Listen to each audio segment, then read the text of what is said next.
We will get underway. Big fan of starting on time. So today we are going to keep the main presentation, the formal presentation, to about 30 minutes. And then everybody who wants to stick around and participate in the Q&A, you're welcome.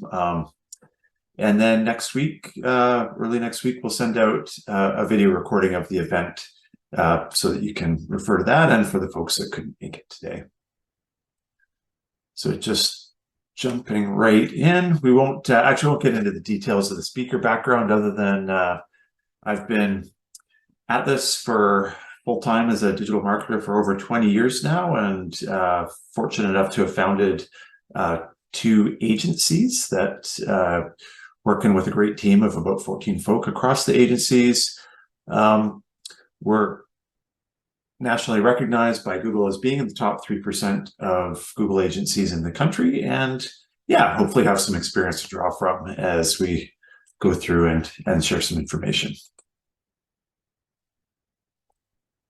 So first off, why are we doing this webinar? And really, in looking at strategy, the big reason we are doing this strategy webinar is that I really hate seeing people losing money through bad marketing.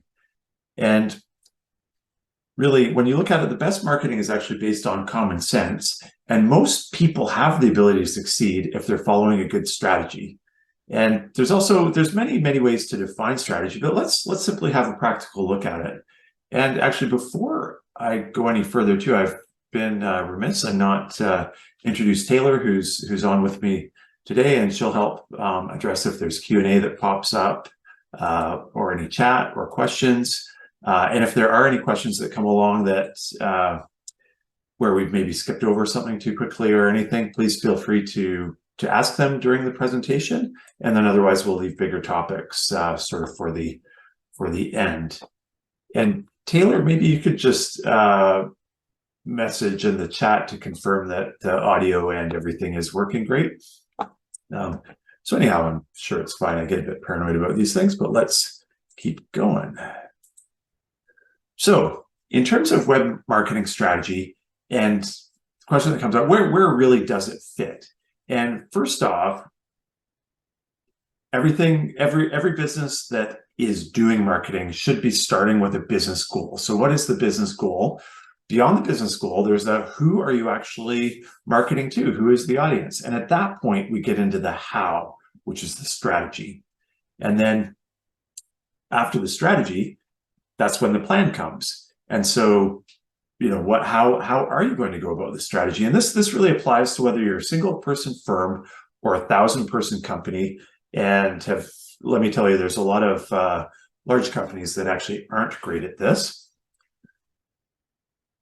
So in terms of looking at the goal, a goal can be a lot of things. Like it might be to grow sales by $50,000 a month by September 2024. It might be a goal of reaching $1 million in annual recurring revenue.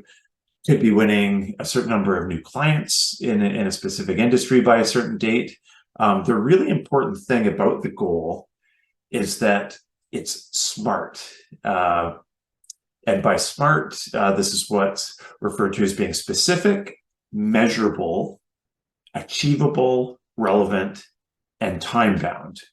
And without those things, it's probably not going to work that well. But again, you need to be really specific about what you're going to do. You have to know that you can measure it, or there's really no way of checking how you're doing towards the goal. Of course, if it's not achievable, there's not much point in having it in the first place. And along those lines, so there's a lot of power in picking a goal that is maybe just barely achievable, perhaps a real stretch goal that will force you to think about the things that you would do and focus on those most important things to do to actually get to that goal. And kind of the harder the goal it is, the more focused you have to get about what things you'd want to do. The relevant, I actually believe they put relevant in this acronym just to round out the acronym SMART, because of course it needs to be relevant. But then the other big thing is you want to have it time bound so that it does relate to a certain time frame and there is some sense of urgency to get things done. So then jumping into the who, and who is your audience? I mean, your audience can be determined and targeted by numerous different things. Like it might be demographics, like age, gender, or interests. It might be where someone lives, might be a specific industry or a company size or job title even.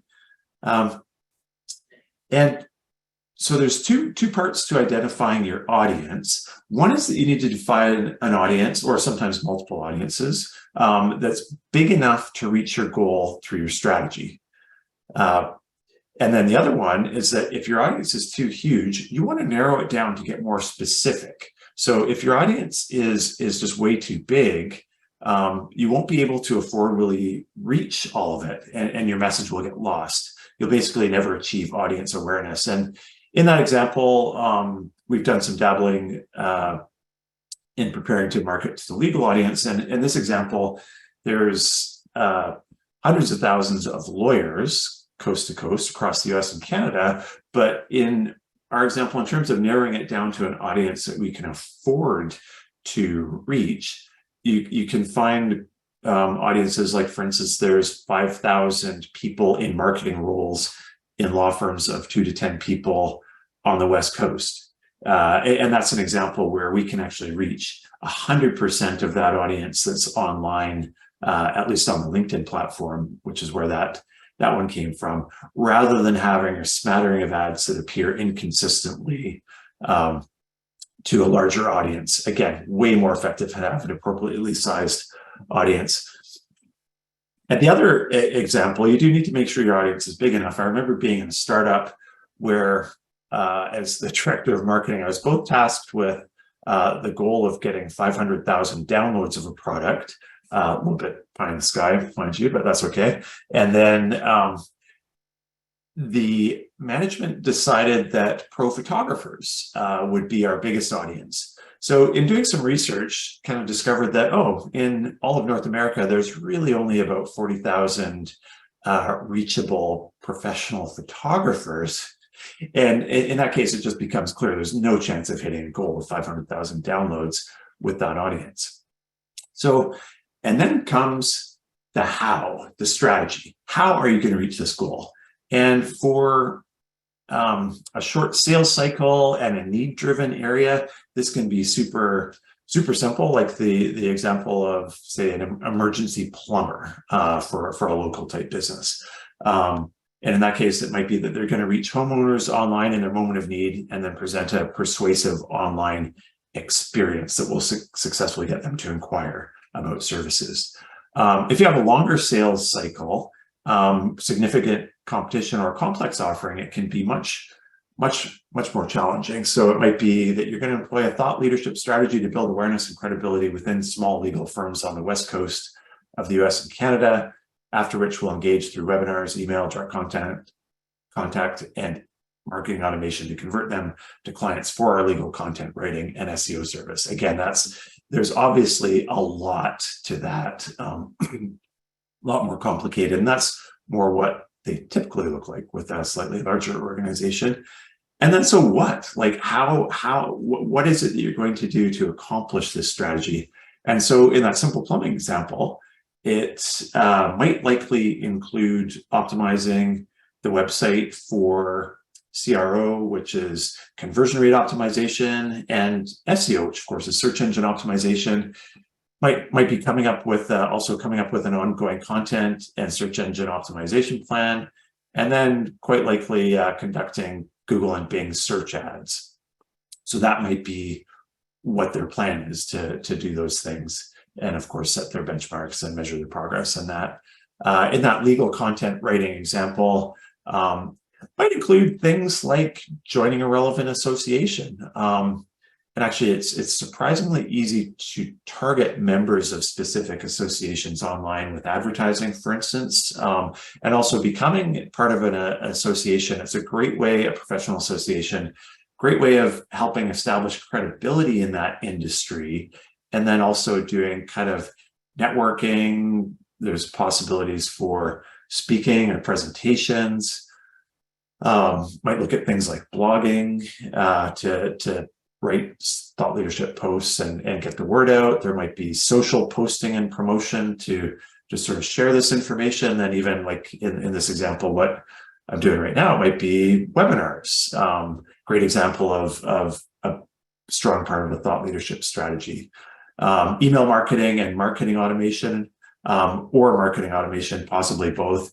Definitely a big component if you're in a company that's looking to make the most out of that kind of strategy. So yeah, essentially it's different for everybody, but once you go through that process, you can figure out what the things are that you actually need to do, rather than, we hear a lot of companies that, for instance, come to our agency and ask about, oh, they tell us they want to do Facebook, or they want they want to do SEO, as kind of just coming with basically the last thing in the strategic lineup is what folks will often start with. But to be clear, marketing channels are not strategies in into themselves, and that's where really it's critical to start with what you actually want to happen and then work through that logically.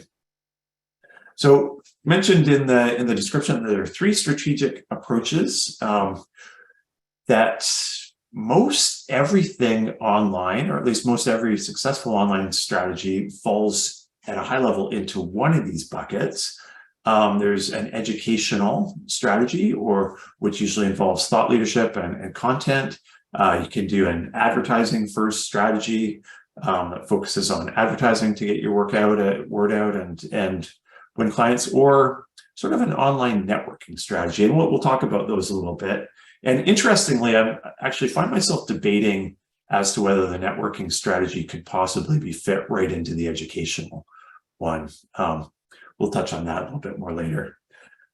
One thing about these as well is that they can and almost always do overlap. What we find, though, is most successful companies do get competent in at least one area first and then expand from there. Also, just interesting to note in consideration that the educational and networking areas are both things that involve people. It will be people in your organization that are leading those things and that are the face of those activities, whereas the advertising is kind of more of a company thing, is that you're advertising your company, versus in the other 2 strategic approaches, it's absolutely people to people. So in terms of some potential elements and activities that people do that fall into the educational and thought leadership sort of strategy, of course, there's inbound marketing, and inbound marketing is basically creating content and resources and value that people come and seek out from you, rather than having to do outbound, which is going and getting in people's faces and doing outbound advertising and that sort of thing. And I can say from personal experience that inbound marketing is absolutely the introvert salesperson's best friend. Been in several businesses where we've leveraged, that I've led, where we've leveraged inbound marketing as a way of growing the business, getting leads. And it is great in that it basically helps set you as a credible expert in the area, and then people come and seek you out or your company out, rather than the other way around. Again, some other elements include, of course, webinars and events. Sort of a funny story, but as an online company, pre-COVID, when we would be sort of running a little bit short on business, we would go and do educational events in the community or in specific industries, and those were great at winning clients. Of course, during COVID, that all changed, so we finally had to learn how to do webinars properly, and that's proven really great. Again, touch briefly on leveraging professional organizations, which also fits into that networking area, but it's just amazing how well thought leadership and sort of professional organizations and affiliating with professional organizations works in more consumer areas and some business areas who might be producing how-tos. Search engine optimization. It's funny, I'm almost expecting to maybe some arguments about why SEO is in our educational and thought leadership category. And basically the reason for that, and the same with social media, social posting, but the main reason for that is if you don't have content, and better yet, if you're not teaching something or offering content of value, you really don't have anything for an SEO strategy or for social, because basically, what the heck are you going to be posting, and what are you going to be optimizing if you don't have a content strategy? And again, better yet, especially these days, with the advent of AI and the ability for AI to write kind of okay posts and articles, the thought leadership element becomes even more critical. And this is where really with AI, I mean, AI is incredibly powerful. It's going to change industries. It's going to change our industry. But that said, just based on the fact that it's gathering information from the existing bodies of work out there, AI doesn't actually have original thoughts. So if you are thought leadership and presenting sort of new takes on existing concepts, you're kind of AI proof there. And I think that's really important. Of course, these strategies can be supported by advertising, email marketing. And one thing that's critical, and I have to poke a bit of fun at my own company in this case, because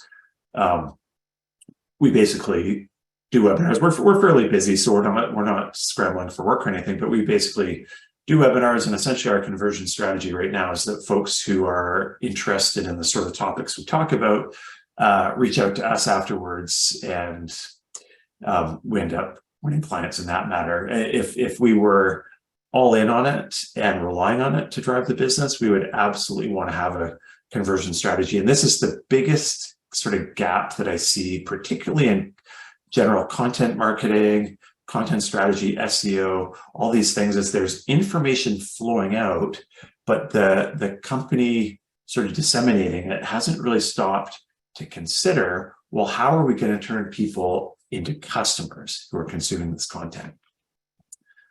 Looking at an advertising sort of focused strategy, I mean, advertising is really interesting because it is actually one of the only marketing channels that can more or less stand on its own. It can be independent of basically everything else that you do in theory. Not that you necessarily want to do that, but a couple notes are that it will not succeed without a huge focus on conversion rate optimization. That includes testing and experimentation. As well, you need top-notch audience research and or keyword research if you're doing search marketing. You clearly need strong branding and copywriting and deep analytical capabilities. If you're considering an advertising first strategy, testing and analyzing and improving is just mandatory. It's quite competitive out there. So if you're not dedicated to constant improvement and learning and testing, it's just not going to work out. And also, I've got all these three-letter acronyms, but CLV stands for customer lifetime value. Many companies will need to adopt sort of the thought of how much they're going to earn out of a customer over the lifetime of that customer versus just the first engagement. If you need to make all your money back on your first engagement with a customer, then well, hopefully you have either a very high value product or service, or there's not a lot of competition in your area. Sort of a rule of thumb that we look at is most any service or product worth over about $1,000, advertising can absolutely work for it because there's enough return on investment to make the investment. Under that sort of $1,000 threshold, especially if the customer lifetime value is under $1,000, if it's a competitive industry, it can be quite challenging to do advertising and be profitable. In terms of a networking strategy, it's kind of a interesting one, but it's sort of a digital extension of traditional networking, and as well at scale, which social media allows. And it's not sort of the sexiest approach in the digital age necessarily, but still very powerful on a one-to-one basis. And then, of course, we can scale through social media, which is the biggest channel for any kind of networking these days, and can be supercharged by thought leadership. And especially that in-person content can really help. One of the biggest and best recent examples of the last couple of years are private social groups. So for instance, I think there's a consumer sort of personal finance private group that several professionals have launched that I know does really well. They get a ton of business out of it. I'm a member of a web development private group. I'm actually not even a web developer, but I'm very interested in WordPress, and we do a ton of WordPress development in the company, so I kind of stay in touch through that. But I've met the founder of that private group and know that they do extremely well by managing that. So jumping from those basic big strategy buckets, let's have a look at some of the considerations around strategic fit and whether the different areas make sense for your organization. The first consideration is always sort of the time frame for results, like, well, how soon do you need to see results? Also, the corporate mindset, sort of whether there's a farmer mindset of sort of the feeling of kind of nurturing prospective clients and growing a relationship over time before closing the sale, or whether in an aggressive sort of sales-driven company, it's much more of a hunter mindset where people are going out sort of chasing down clients and sort of winning them, and very different personalities in those different types of companies. So if you have one mindset, some areas are going to be more or less sort of relevant than others. Definitely the internal skill sets. Then, of course, both the budget that's available is a consideration, and then budget and resources that might go into it. And then whether you're doing business to business marketing or business to consumer marketing is huge as well. So looking in that educational marketing, thought leadership, content marketing fit, the payoff occurs in the medium to long term. A bit of an exception to that is things like webinars or great sort of PDF downloads or lead magnets, as we call them. They can pay off fairly quickly in driving leads, but typically, if taking an educational marketing mindset, you kind of want to be thinking about the long term. Definitely a farmer mindset, and particularly as I strongly believe that you can't both sell and teach at the same time. If you're selling, then you're compromising the teaching, basically. So the best educational marketing strategies that I've seen separate those things. It's not that you can't ever sell as part of that strategy. It's just you need to make a clear division between when you're educating in your posts or presentations and when you're actually selling. And that said, though, the educational marketing and inbound marketing, as an example as well, can absolutely provide opportunities for the hunters in the organization. In fact, lead magnets and webinars are one of the best ways to drive sales leads for salespeople. You do kind of need an expert skill set to do a good job with educational marketing, or you don't need to start as an expert. You need to have somebody who can become one. Much larger topic, so we won't get too deep into that. A large budget is not required to do an educational marketing approach, although it does take a lot of resources. So in my case, I really enjoy these webinars, spend a fair bit of time on them. It's probably about a day invested for one of these. So actually, if I consider what the opportunity cost or what could make billing out hourly, that actually is a decent sized budget on a monthly basis. But so that said, you either need to spend some time or some money, and this does absolutely work for both businesses and consumer marketing. So for an advertising fit, and I think about this a lot because we do a ton of advertising on behalf of clients, and I very very much learned to very carefully set expectations around advertising. Because on the one hand, you get the results in the short term. If it's working, it can start working like this week or next week. You don't have to wait months and months to know if it's going to work. That said, you do need a fairly aggressive mindset. Advertising is very competitive. A lot of other folks probably in most industries are doing it. So you have to enter it wanting to be the best. Maybe you won't become the best at it in your market, but you really do need to be sort of top 2 or 3, or you're probably not going to be able to compete. You need strong creative and some great analytical skill sets. And then the other thing is you do need some tolerance for risk, and you need some budget, especially if you're brand new to it. You're going to be competing against established advertisers that are already good at it. They've gone through the process and are earning significant ROI through it, so they can actually outspend you. They're willing to pay more per click. So there is, and there are some strategies to get around that a little bit, but definitely you need to be willing to spend some money and take some risk in advertising. And of course, it absolutely works for both business to business and business to consumer marketing. In terms of the sort of networking thing, again, it's medium to long-term time frame, sort of like the thought leadership and education. Definitely a nurturing and farming mindset to be the most successful. So folks that go out and companies that, well, people on behalf of companies that go out and participate, through mediums like LinkedIn and get into conversations and groups and all this sort of thing and participate in that area.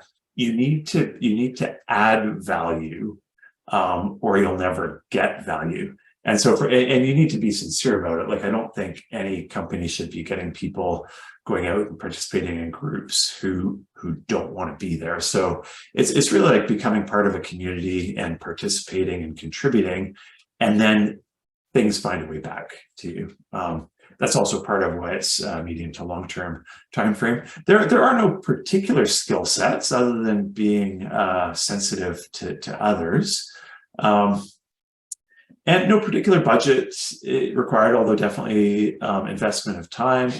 And it's mostly, this strategy is mostly for business to business. Although the private group thing I mentioned can work for consumers, but I see it most often in business to business. That said, this strategy can be a great way of reaching other businesses, influencers and colleagues who might become potential partners and do have access to consumer audiences. So there's some opportunities there.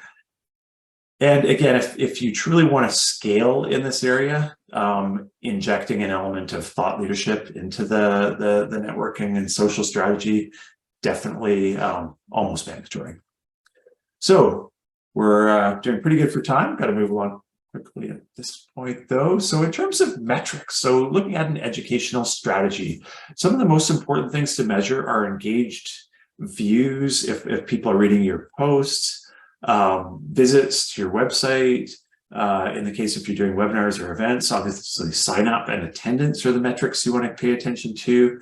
And then, of course, conversions. And conversions might include somebody making an inquiry, might include somebody subscribing to your ongoing publications, or ideally a purchase of services or products at some point. Those are the big things you want to work and find ways of tracking those month over month and leveraging those to get better at it. In advertising is pretty straightforward, and I really like it. I mean, the big one is conversions. So in inquiries and leads coming from your websites, signups, bookings, these sort of things. If you're doing sort of appointments or consultations, purchase, obviously the big one, especially if you're doing e-commerce. And then, of course, I've got engaged visits noted in here. And just that's what, when we're doing initial experiments, if you do a very small experiment, you might not get a lot of inquiries or leads or signups, but at least by tracking whether people are engaging on your site, whether when they visit, you can figure out if you're getting to the right people, if you're kind of going down the right path. And if you're getting no conversions and no engaged visits, then you kind of know that the experiment you've done is a bit of a failure. Customer lifetime value, again, huge for advertising.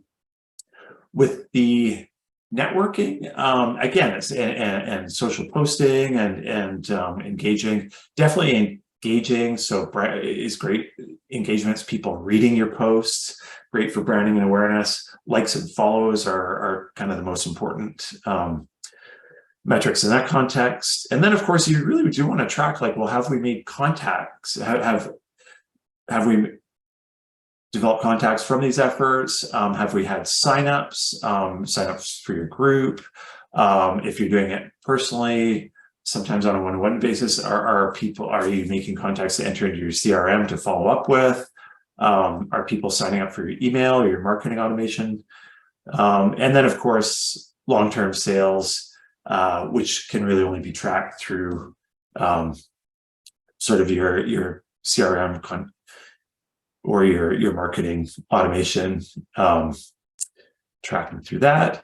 And then lastly, in terms of strategy, some do's and don'ts. So you do definitely want to go through that whole planning process of your goal, who you're reaching, how are you going to do it, and then what activities you're going to do within that.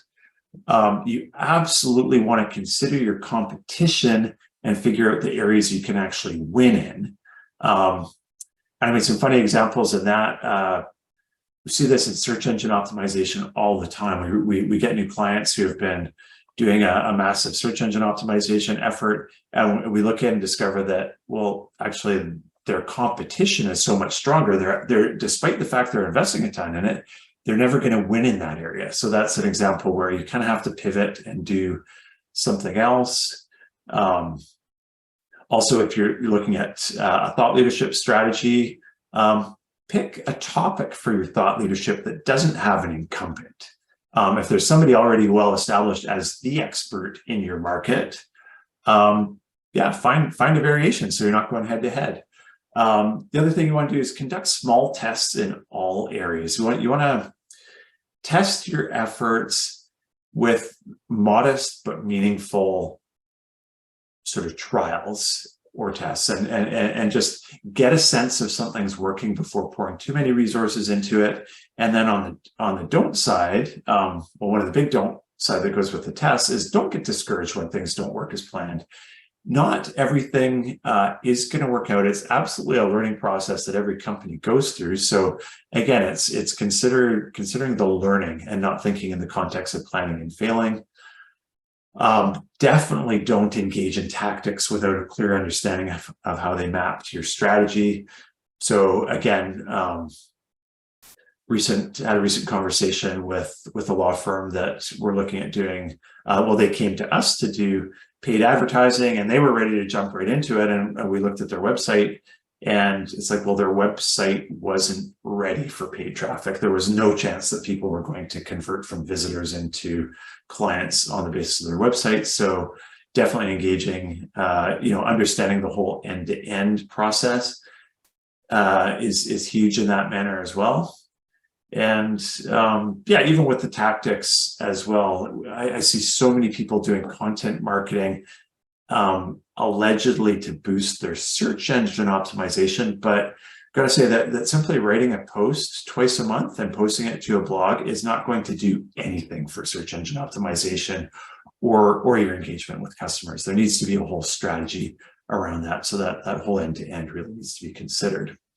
So with that said, we're within a couple of moments of 30 minutes. So a couple thoughts. Next month, we're going to do a webinar on building and launching a successful content and thought leadership strategy. I'm really excited about that one. It's near and dear to my heart. And it is a strategy that if companies dedicate themselves to it and go through the process, there is a happy outcome. It just works. So we'll unpack that a little bit. Also, we're going to stay on for Q&A. If you can't stay on for Q&A, we always love to answer questions, so you can reach me directly. Also, today we've got actually a number of other sort of consultancies and even some agencies on the call. And we often, as a company, do work with other agencies and fill in some of the gaps, particularly around the highly technical and technically challenging areas like some of the in-depth SEO and PPC. Always love to chat with anybody who's interested about doing some working together. So please feel free to reach out on that front.